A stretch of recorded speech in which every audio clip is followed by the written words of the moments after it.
This is the first in the UNDP Biodiversity Communications video series. In this video, we'll be providing an overview of the project, as well as looking at the videos and resources available to the project and how you can use them. Better Nature and Stronger Stories have been engaged by UNDP to help them think about how to more effectively mainstream nature into sustainable development. The objective of this project has been to identify and explore opportunities to amplify UNDP's work in terms of its corporate positioning, its substantive offer, its strategic partnerships, and its tangible deliverables through nature-based responses to contemporary development challenges.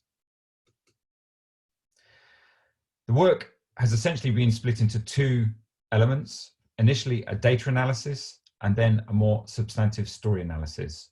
All of these are unpacked in this and the next 9 videos.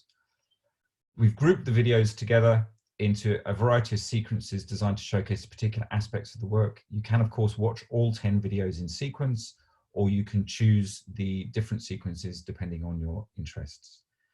To review all the video sequences, you can go to betternature.earth/stories.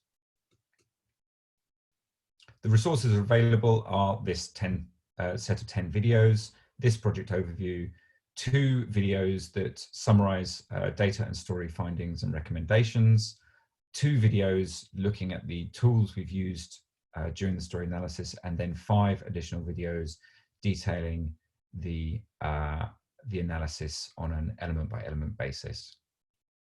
Each of the decks that we use in these videos are downloadable separately from the videos, and each have very detailed appendices where we provide much of the analysis and research that was undertaken to build the videos and the summary of this report, of this work, sorry. In addition, we have a couple of PDF summaries, one for the data analysis and one for the story findings, that are available if you choose to read rather than view. So very briefly, summary of the data analysis findings. Fascinating stuff, really.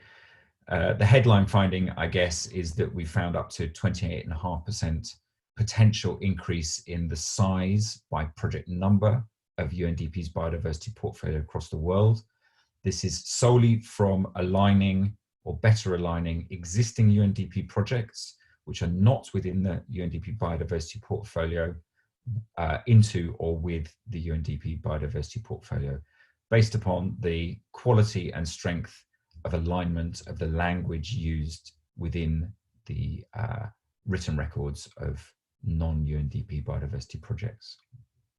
And remarkably, this can go up to 60%, a potential 60% increase in biodiversity portfolio project size by number of projects in some countries. However, there's a caveat here in that further work is needed on this analysis, both in terms of looking at the data in more detail and also obviously working at the country office level to see the potential for alignment or increased biodiversity portfolio size. Guy.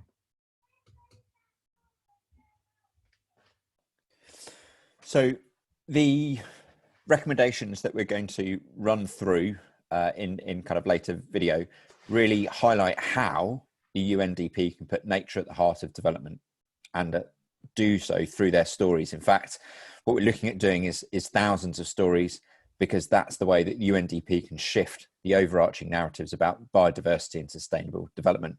But there are kind of 3 key areas where our recommendations kind of fall if we're going to achieve this. So the first of all is about optimizing the stories for the strongest impact. So we've used frameworks and kind of tools to kind of diagnose and analyze stories, and this has kind of revealed some opportunities to strengthen them. We also really need to kind of think about situating the stories in time. And this is really important when you've got big, global, complex challenges. They're obviously bound in time and culture and kind of place. And it's really important to do that correctly if we're going to motivate and galvanize support. And then also making sure that all the stories work in an efficient and effective manner if we're going to catalyze change. This is about stories being in the right place at the right time with the kind of right backing behind them. We're also within this going to be sharing an optimum master story, which elevates most of the kind of key findings that are consistent across all the different storytelling opportunities. And now I'm just going to share some of the story and story tools that will be at the heart of other videos. First of all, an insight that we are using the tools really in three ways. The first is so that we can understand story as strategy, and also how strategy plays out as story. The second is understanding what stories are best at making change happen. We're not there just to kind of tell them into a vacuum. We want a response, we want change. And the third is thinking about tools in the sense that how can we all become stronger storytellers as a result? There's a key sort of question and a kind of key theory of change that's underlying this, which is how do you use stories to make change happen? We will explain these in kind of further detail in later videos, but the first step is that the only thing that can replace a story is a better story. It's not facts and evidence, it's stories. And then actually it takes many better stories to change a narrative. Some of the other tools will be highlighting the three other steps. So patterns, we have a narrative hungry, pattern seeking story brain. So we need to use the patterns that we instinctively understand. We also need to be using story in a way that brings inner journeys. So journeys that are about attitude change, emotional change to life. We bring them to life by using an outer journey, which is more visible and easier to see and follow. And then the fifth, which is about keeping the story moving, in particular, so people feel in control and don't feel left behind, that stories move on without them. So those will be the kind of 5 steps that will be at the heart of our recommendations and at the heart of our analysis. Just to underline, in video 3, we're looking at steps 1 and 2, and in video 4, we're looking at steps 3, 4, and 5. Obviously, the biggest thing hits all of us in generations has been COVID-19, and it's hit midway through this project. So we've taken a good amount of time to think about the intersection of COVID-19 and the environmental crises within the context of this work. So we've added an additional video and set of resources in early on in the analysis as we move forward through the videos. Brilliant, thank you, Ben.